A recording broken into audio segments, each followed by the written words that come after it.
That was your mother. You had to honor her. You had to do it. You had to do So I it. moved. I started playing with a lot of people. I ain't giving no more money. But that's the part. You know, it's deal with you Way too. to the left, right? You know, obey your parents in the Lord, but then also honor your parents. Yes, sir.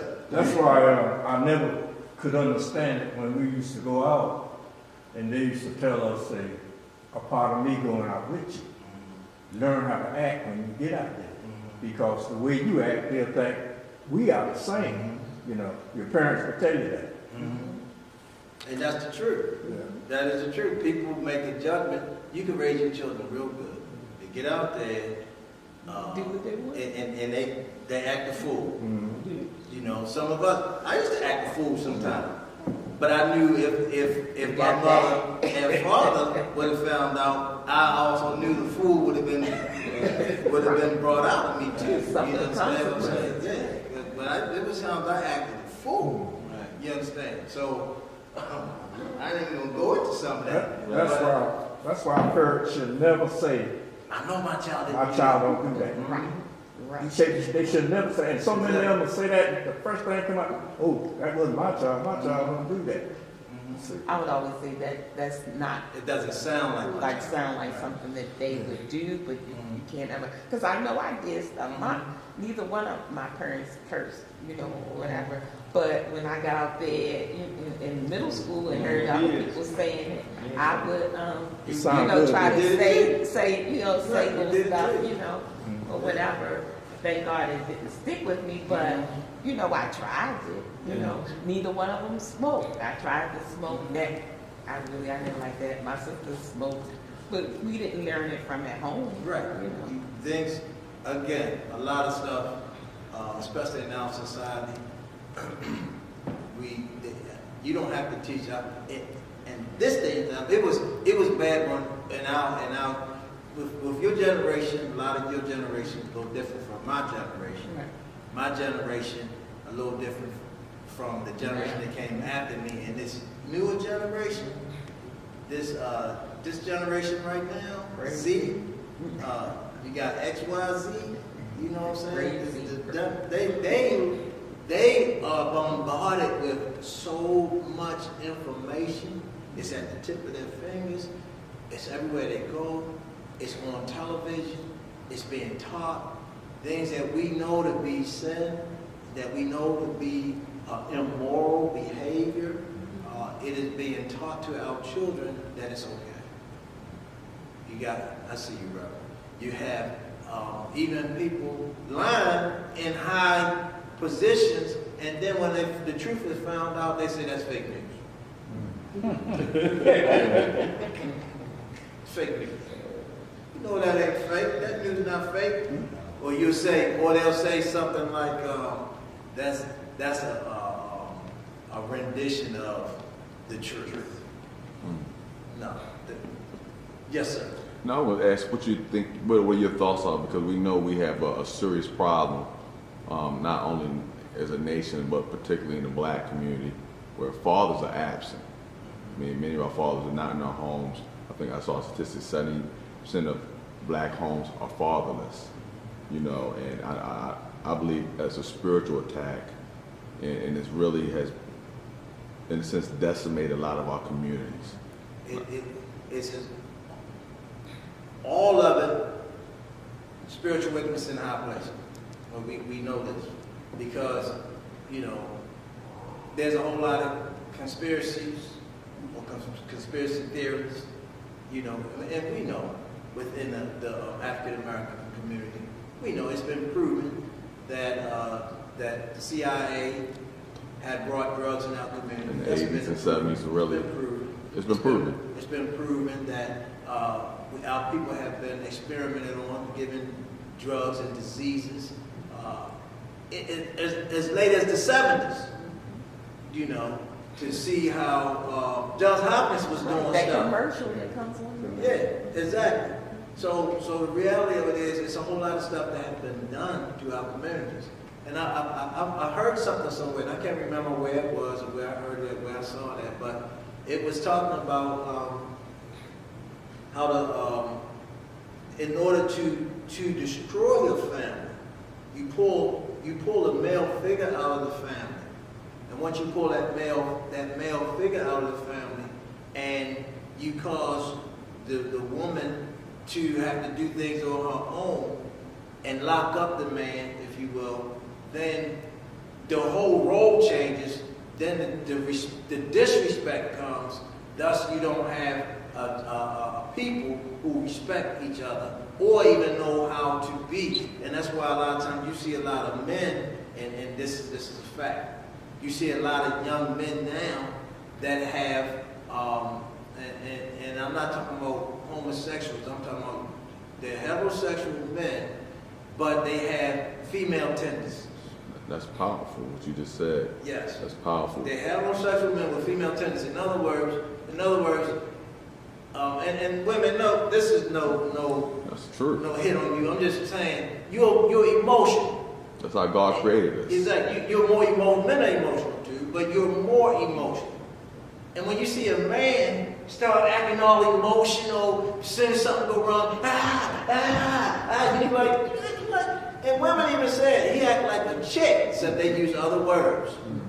He acting like an old chick. And when you look at his background, it's because his mama was the one that raised him, and while he might be acting like a man in certain areas, he's still acting feminine in certain areas because learned behavior is learned behavior. Then we used to think that was tough behavior when they act out, punch first, go crazy. That's a tough guy. But now, as you look at the psychology behind it, like, no, that guy was really feminine. Exactly. He's acting too emotional. So Yeah. anyway. But how we supposed to discipline our children? Up in the Lord. Teach them about God. Teach them how He is. Live the example about how God is. And the way I try to discipline my children, in the back of my mind, I always knew, and this is how I try to discipline my children. First of all, I didn't want to use my hands to discipline my children. I really didn't. So I found something to tear that tail up with. A little strap, a little ruler, whatever. But the other thing is, I didn't whip my children about everything because I knew that God didn't whip me about everything. I knew that there's some stuff that God should have busted me up on, but He didn't. And so when it came to me disciplining my children, it's something I'm like, you know what, you better do what I tell you to do. Now when they kept going on, I keep telling them, hey, I'm not going to keep saying it. Hey, you still, okay? So then you do what you have to do. Don't go crazy. Don't lose your mind. So you don't end up in the jail cell. So again, we're supposed to do it in the admonition of the Lord. Okay. In other words, I'm gonna discipline you, but I'm gonna discipline you godly. Okay. I'm not going to admonish you in a negative, ungodly way, lock you in a closet, feed you, like one situation, these two women had these young boys, they would lock them in the basement in their closets and feeding them animal feces. And they was all about nerves, and they, can you imagine? And they were of some age, they were like 6, 7, they was of some age. So can you imagine how they gonna feel? When I worked in prisons, you had guys in prisons that hated women. They hated them because of how their mothers were. I even know a guy to this day, he doing quite well for himself, but he hates women to a degree because of his mother leaving him when he was a child. So he vents that. In other words, his trauma, the way he acts out is in a negative way toward women because that's the way he see all women. Get away from me, you know. Even though he deal with women. Okay, so it's a whole lot of that going on. Yes, ma'am. In the reverse way, my father never. I never remember my father ever spanking me. Mm-hmm. But when he spoke, yeah, he didn't. He never spanked me. And you don't know, he wasn't there. But he didn't. But when he spoke, and he didn't really raise his voice either. And you know, he didn't really raise his voice. But anyway, but I knew that when he spoke, I knew that he meant when he said, exactly. and I obeyed. You know, so it can work, you know. Yes, and that's a godly way of disciplining. That tail should have been flipped. But I'm gonna leave that one alone. Thank God for her mother.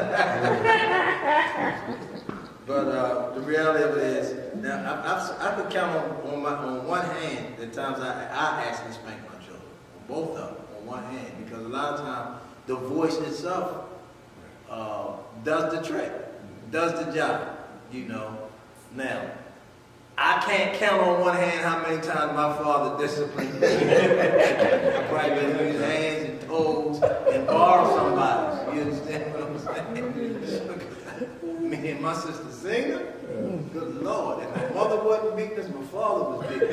You know what I'm saying? So, me and Singer, you know, we was Batman and Robin together. But when we was at it was terrible. Thank God we still alive. Amen. All right. So, again, we have a commitment to families have a commitment to each other. We do. We have to. And that commitment, it all goes back to love. And some of your family members, it's difficult to love. It really is. But guess what? They're still your family. Still gotta love them. You don't have to do everything for them. Because a lot of people get twisted with this love thing. They think love, man, I gotta do this, I gotta do that. No, you don't. No, you don't. Some people, you need to let them go. In love. In love. No. Every time I do this, you go buy drug money, and you do this, and every time I let you in my house, you end up stealing from me. Then guess what? You can't come here no more. You can't do it. And I'm not giving you anything else anymore. I'm not doing it. And then don't feel guilty if they go out there and do something crazy. Like I told you a story before, one of my brother-in-laws, not on my sisters, my wife's brother. Willie, it's a blizzard. Willie, I need $10. Max, it's a blizzard out there, I can't get you $10, man. I'm gonna have to go out there and do something then. I had to go do something. I know how I'm going to have to get it. I said, man, don't do nothing, man. You're going to end up in jail. I'm going to have to get it. I'm going to have to get it. I said, man, just stay where you at. I went out with the blizzard, went and gave him $10. Now, I happened to be watching Jungle Fever. And her brother came in my mind. I said, your brother got me. She was in another room. This was years ago. It was when it first came out.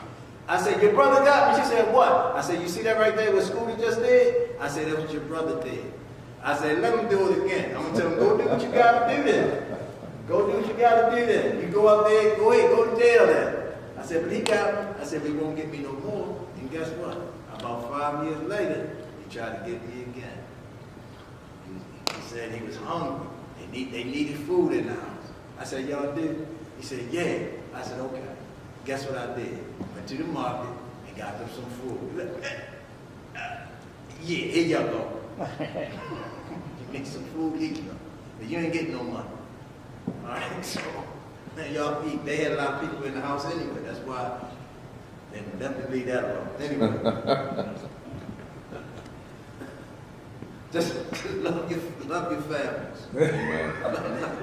Love your families. And love don't mean allow them to do anything they want to do. Okay? Sometimes love is mean I can't do something. We know God loves us. God loves us tremendously. But guess what? It's His will that no man should perish. But guess what? It's going to be a lot of people that's going to go to hell. It's just going to happen. He don't want that to happen, but it's going to happen. All right? Even people that don't believe in hell. You don't have to believe in hell. You don't have to believe that the sky is blue. You don't have to believe that the snow is on the grass out there. You don't have to believe none of that. You can see it. You don't have to believe it. You be like, that's, I don't care what y'all say. It didn't snow yesterday. Or it didn't snow Sunday. It didn't snow. Well, go ahead and believe that. But everybody in their right mind know that it did snow, and that is snow out there on the grass. All right? So the sky is blue when it ain't cloudy. You understand what I'm saying? So you don't have to believe none of that. But just as sure as you're born, there's hell. And God's going to turn some people into it. You're going to be turned away into it. So, anyway. Now we also have a commitment to the church. Got about 15 minutes. I'm going to hit this. All right. A lot of people think that there shouldn't be any commitment to church. But as Christians, and I'm talking to Christians, church folk that say they're Christians and real Christians. That's what I'm talking to. Because not everybody who comes to church is a Christian. Some people just come to church for social reasons. They think that's the thing. They have a learned behavior to go to church. I got to go to church. Mama took me to church. Her mama took them to church. Daddy took them to church. Their daddy took them to church. So some people come to church out of habit. They have never given their life to Christ. And you can't tell them that. You know, they never did it. They can't tell you when they did it. They say, I just know that I've been in church all my life and I love the Lord. I love the Lord. But you ain't never asked the Lord to save you. You just been in church. And I know for a fact, if you never ask God to save you, you're not saved. I don't care how much church you've been doing. You're not saved. Because you never asked God to save you. God just not going to, because you go to church, I'm going to save you. That don't happen like that. You must ask Him to save you. Confess with your mouth, believe in your heart that God raised Him from the dead, then you'll be saved. You just don't get saved because you go to church. Alright? But those of us that are saved and we're in church, God gives us we are committed. We're supposed to be committed to worship. Here we go.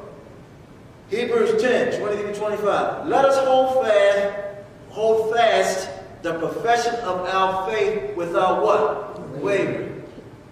For He is faithful that promise. In other words, first of all, if I say I'm saved, then I shouldn't be wishy-washy about my salvation. I shouldn't be, I'm saved today, I'm not saved tomorrow, I'm saved, I don't know if I'm saved or not. Either you have the faith that you say or you're not.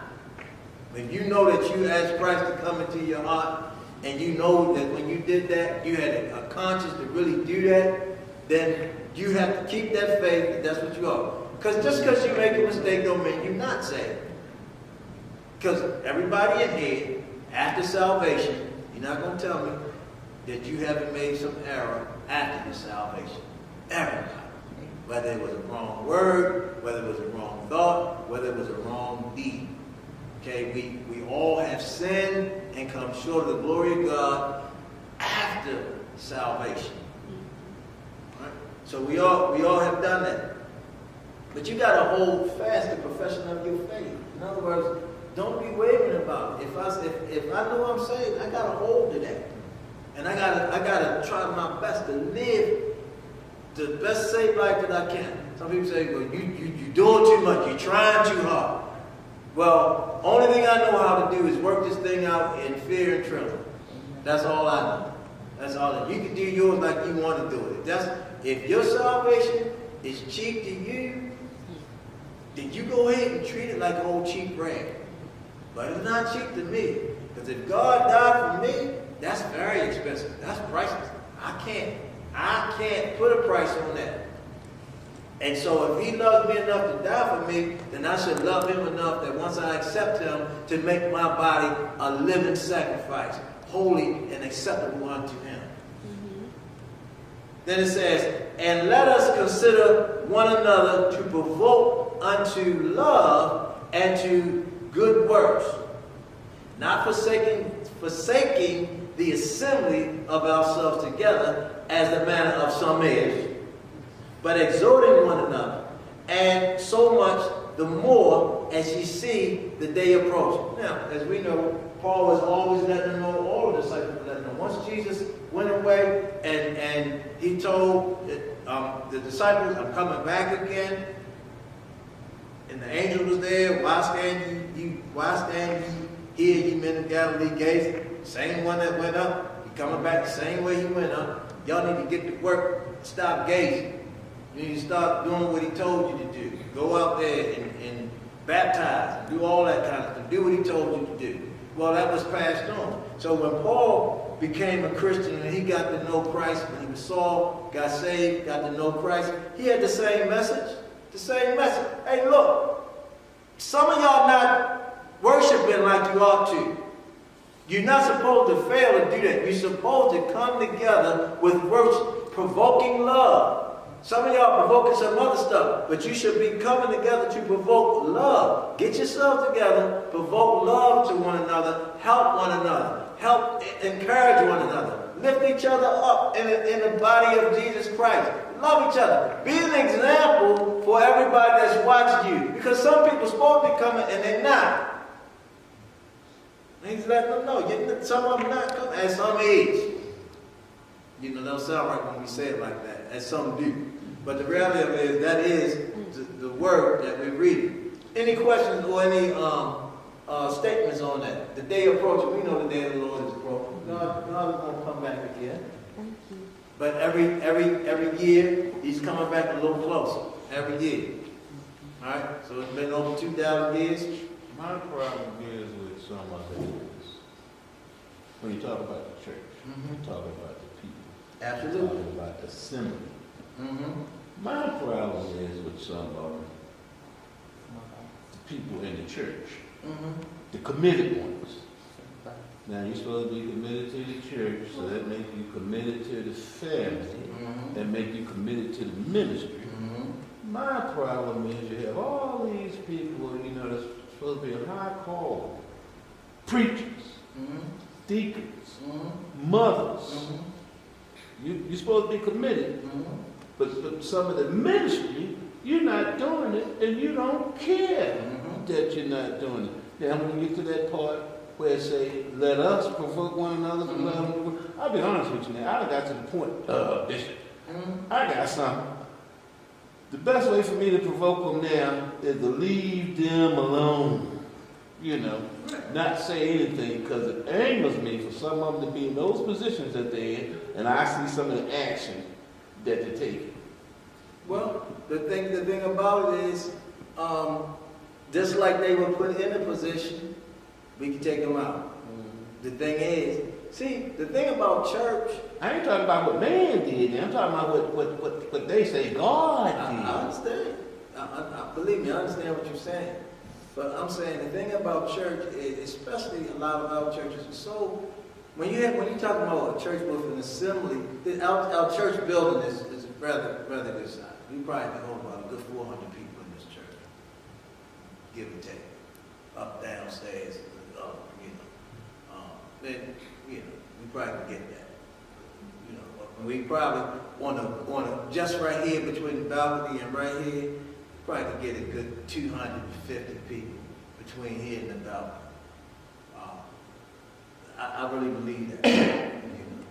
That's what I think. I don't know how many could go on a bench, but if you that times whatever, how many rows, I never did the count. Let's toast to that thing. It is. I haven't looked at it. It was. It's probably still out there. I think legally it's got to be out there. If it's not, we're going to get it out there. I don't know if this is on camera. I mean, it is on camera. I don't know if I think it's not. back there though. It's capacity limit. But the point I'm making is this. The same way people got put in positions is the same way we can take them out. Now, we have a lot of families in churches. And what happens is, when you have families in churches, families talk to family and mess other family heads up. Instead of provoking them in love, tell them, hey, or tell them, you was wrong. You was wrong. You was wrong. That's why you got sat down. But in most cases, you sit a person down. They gonna do that. How they gonna do that? That's mine. How they gonna do that? And then they start trying to find fault with everybody else. You know what I'm saying? The point is, you got sat down because you was doing what you was doing. You was doing that. So you got sat down. And then families turn each other away from each other. And then some people have, they manipulate other people and get other people turned away. And then if they have any type of influence, they'll influence a whole group. Don't go back there. Don't go back there. Find somebody else. And guess what? God gonna hold everybody who do that. God gonna hold them responsible for that, because they had a commitment to the church, and that's why some of them to this day can't find nowhere where they're supposed to be worshiping at, because they were supposed to be here. It's supposed to be here, so you can't find nowhere else to worship, because you let somebody get in your head and they got you all jacked up. And now your commitment is, I just don't want to go to nobody church no more. No, that ain't what it is. That ain't what it is. You don't want to be disciplined. You don't want no authority over you. And everybody needs somebody to answer to. Even me. And I have somebody to answer to. So everybody needs somebody to answer to. Somebody that can hold you accountable for your deeds. Everybody. Okay? So the reality of it is, even if it's to each other, even if it's to each other, you should have somebody that can tell you the truth in love. That's what church is about. That's what it's about. That's the way we get stronger with one another. Yes, ma'am. Yeah. I mean, we have friends, relatives, or whatever. Between us is certain things. If I'm talking to them or when I'm with them, I'd be like, oh no, that's not right, And it's things that that I might say or do, and they say, you know what, you're right, that's not right, So we as fellow Christians, our presence should encourage one another to do the right thing. Absolutely. Yes, sir. When you go to your neighborhoods, right? Now, I'm a firm believer in neighborhood associations, but you know who don't like neighborhood associations? Us. Our people. Us black people don't like a neighborhood association because a Negro, he'll come in that neighborhood, and my wife will tell you, he'll come in that neighborhood. I say, a Negro, if he can't make himself nothing else, you give him time enough, he gonna make himself a ghetto. Now you look at this neighborhood around here, when they had, neighborhood associations and Emerson Village and everything, when the neighborhood association is strong, they're not committed to the neighbors in the neighborhood. That's what happened. A Negro will paint a house pink when he knows that's not in the code. In the code, or in the Bible or the association. We will ruin a neighborhood by not being committed to it. My next door neighbor, I was picking up trash now. I used to have a whole lot of white men. I was picking up trash about a year or two ago. Why are you picking up that trash? They had the street cleaner. I said, the street cleaner don't come through like it used to come through, And then he said, well, I ain't gonna pick it up. And I told him, I said, when I had white neighbors, we got out there and picked it up together. He went on the house and left me alone. And it's said that it has to be that way, or that it is that way in certain communities, and I know it's not all. We know it's not all, and we know it's not all African American or Negro that do that. But the reality of it is that anything that's out there was created. Anywhere that's jumped up, if you will, trashed up, it was created. It wasn't like that. This church, the church how it is right now, it's fine. It's not bad. When it gets jumped up, how did it get jumped up? People came and dropped trash. And if nobody picks up behind it, it's created. Junkie homes are created. You don't, same thing with church stuff. Whatever you want to create. If you want to provoke love, let's do that. That's how love comes about. You have to do it. You have to assemble. You can't wait for somebody to do everything all the time. We have to do that. In other words, there's a whole lot of people, well, they ain't going to church, they ain't going to church. Well, then you go. You go. You set the example. Ain't nobody singing on the choir. Then you sing on the choir. You let somebody who is spiritually below you pull you down in a level where you should not have been at, and now you find it difficult to get back to where you were. Because you allowed somebody who was in a low spiritual state to pull you out of the place where you were. Now your pride, even when you want to get right, your pride, because the people that pulled you down still right there watching. And now you're scared to get up there because you know you done been a hypocrite. So now you can't even get to where you're supposed to be at. You want to, but you can't. You want to, but you can't. My thing is just go and do what the Lord told you to do. Forget about them people, because at the end of the day, just like if your parents told you to do something and you didn't do it, I don't care what the neighbor kid did, what did I tell you to do? Now everybody gonna get in trouble in this house because I told you to do it. I can't, my neighbor kid, I can't mess with them. If that's what their parents let them smoke crack and weed and drink and stay out 24 hours. If that's what they want them to do, that's them. Their child died, and they be screaming all over the street, ah! But mine ain't gonna do it. Yeah. You understand? I'm not gonna let mine do it. So again, same thing with the Lord. You can do what you want to do, but there's a penalty to pay. All right? There's a penalty to pay. That's all someone has. Yes, ma'am. I was going to say the other thing was the assembly. Oh, you gotta go too. Assembling together. The more you with people, the better you understand them. Absolutely. And you know my faults.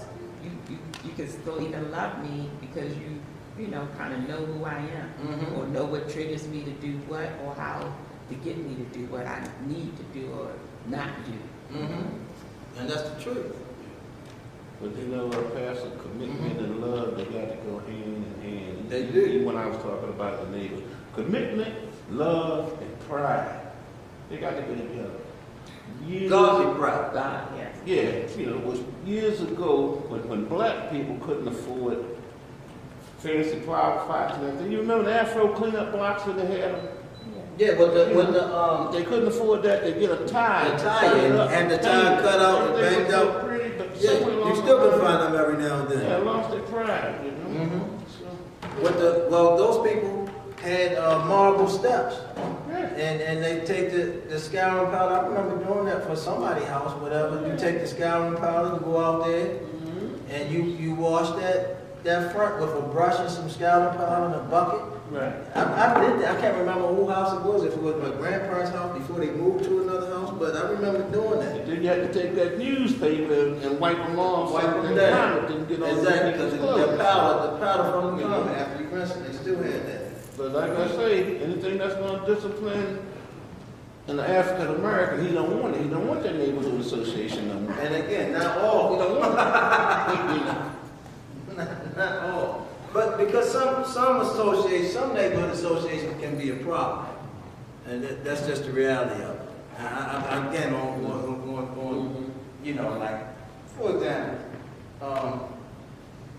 if you do want a certain door on your house, but the neighborhood say you can't have that door. Well, if you're in that neighborhood association, then you know you can't have that door. But that's a nice door, and you want it on your house. So you can go. If you with that neighborhood association, you just can't have that door. We want everybody with brown doors, green windows, and purple arms. I'm just making some stuff up. That's a clown house. But if that's what the neighborhood association says, that's what they want. You can't have a fence. I want a fence around my house. No, we don't have fences in this neighborhood. You all can stand up. We don't want a fence in this neighborhood. Huh? want fences. Yeah.